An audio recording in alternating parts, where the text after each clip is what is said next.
Hi friends, this is Chris. Welcome back to the channel, and this is your crazy Cybertruck update. So first, if you want to get a Cybertruck Cooler, it's going to cost you a cool $700. Here's what it looks like. And yes, this is going to go in the front part of your truck. This is the description. Keep your food and drinks cold on the road at your campsite or away from home with the Cybertruck Cooler. Inspired by the durable, angular design of Cybertruck, this cooler is designed to fit perfectly in the front trunk of your Cybertruck, made with premium stainless steel cladding and high quality insulation to keep perishables cold and ice frozen for days at a time. So it's always something new with the Cybertruck. The funny thing is, like I was looking at this thing, it's $700. Who would want to buy this thing? Evidently they're sold out, so I guess a lot of people do want to buy it. And this follows the other crazy product that they had recently, which is the karaoke mic. You guys remember this thing? If you don't know, this is a mic where you can turn your Cybertruck into a karaoke machine.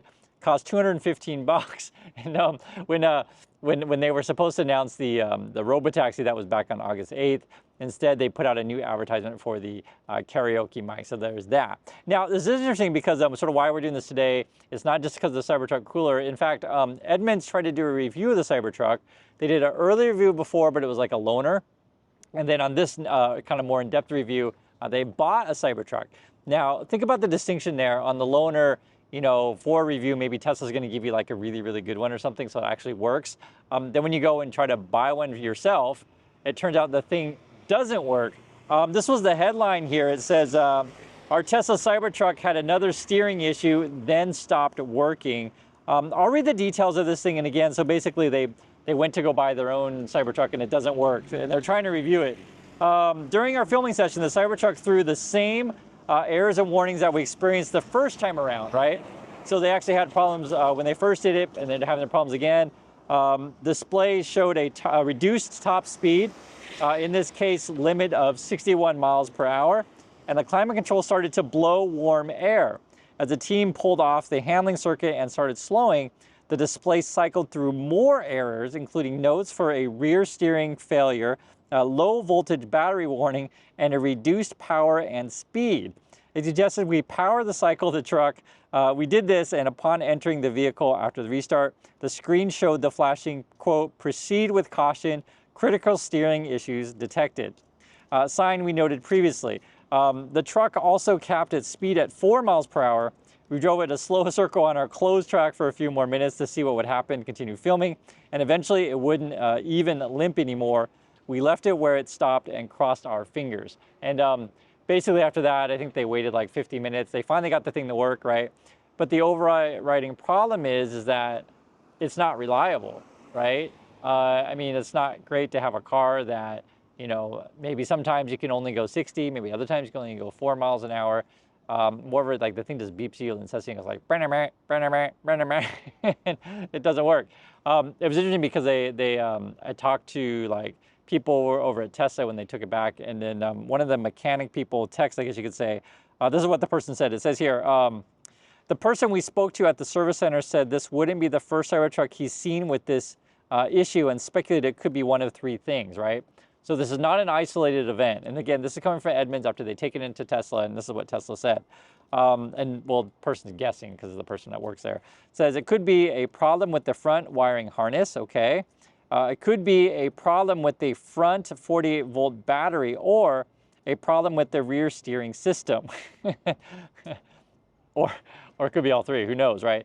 And so you got that. So the thing doesn't work, right? The other issue we talked about before, if you want to buy the cheaper Cybertruck, they removed that from the website. So now you're essentially forced to buy one of the, I think they're called the Foundation Series 1. So it's like 100K or 120K or whatever.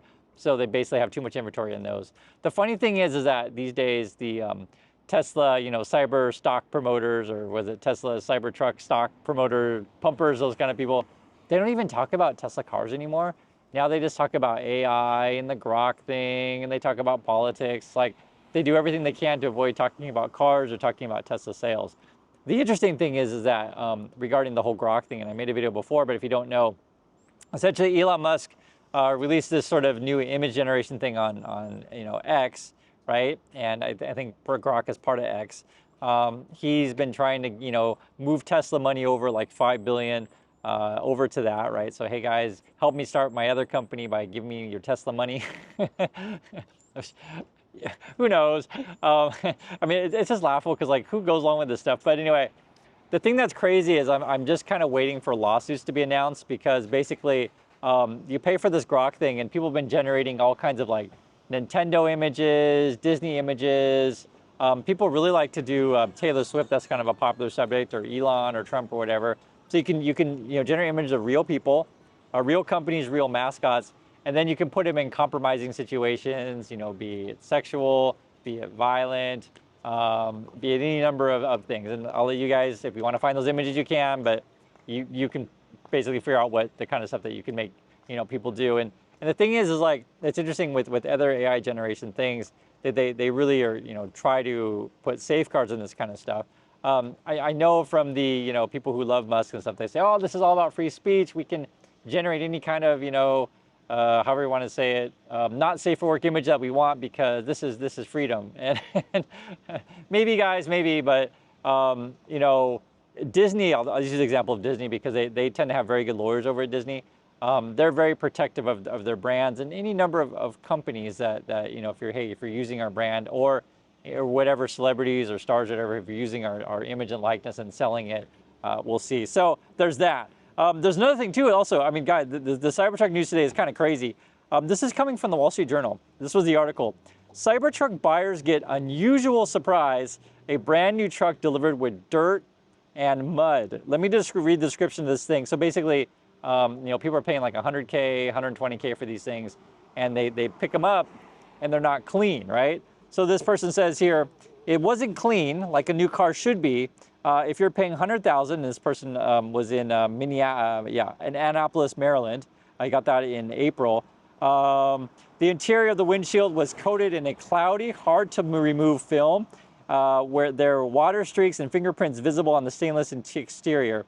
He said here, he thought about mentioning it to the staff, but by then there was a line of people waiting to take delivery of their own pickup trucks.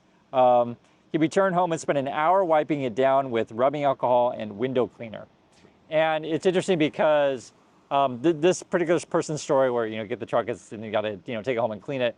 It's not alone. There's been a lot of other people that have been posting photos on social media, et cetera, to say, hey, my new Cybertruck isn't clean.